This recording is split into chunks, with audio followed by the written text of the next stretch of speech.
សួស្តីបងប្អូននៅក្នុងលំហាត់នេះយើងនឹងនិយាយអំពី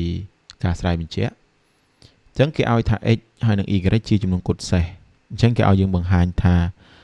x បូកនឹង y ហ្នឹងគឺជាចំនួនគុតគូអញ្ចឹងយើងបង្ហាញបែបម៉េចអញ្ចឹងនៅក្នុងលំហាត់របស់យើងគេឲ្យថាអានេះ x និង y ជាចំនួនគុតសេសមែនទេ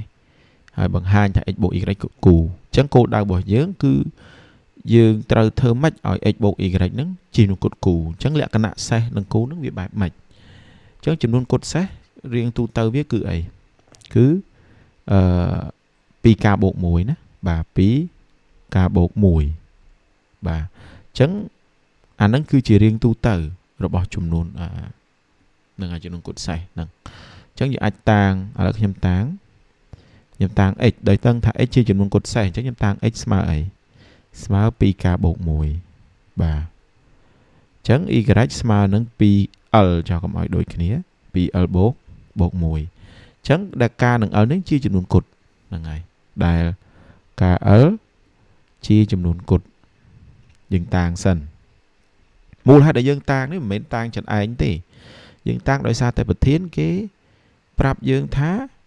ពីរនឹងជាចំនួនគុតសេសហ្នឹងហើយអានេះគឺជារៀងទូទៅរបស់ចំនួនគុតសេសអញ្ចឹងយើងតាំងថា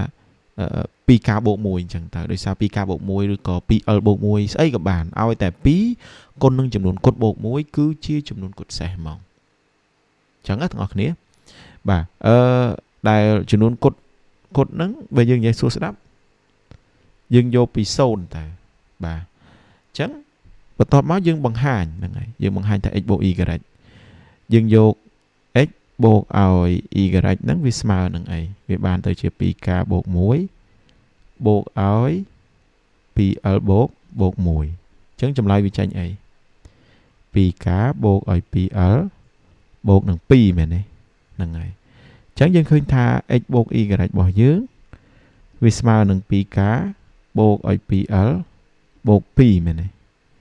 ដែលយើងអាចសរសេរវាដាក់2ជាផលគុណកតាជាកតារួមមកយើងទាញបានការបូកឲ្យ l បូកឲ្យ1អញ្ចឹងយើងឃើញថាអញ្ចេះដោយដឹងថាការ l ជាចំនួនគុតអញ្ចឹងមានន័យថាទាំងអស់នេះបូកទៅជាចំនួនគុតដែរអញ្ចឹងបងប្អូនត្រូវយល់ថាឲ្យតែតម្លៃលេខណាមួយដែលស្មើនឹង2គុណនឹងចំនួនគុតឬក៏គេហៅថាចែកដាច់នឹង2ចុះអានឹងគេហៅថាជាចំនួនគុតគូដូច្នេះយើងទាញបានអីនោះx បូកឲ្យ y ជាចំនួនគុតគូ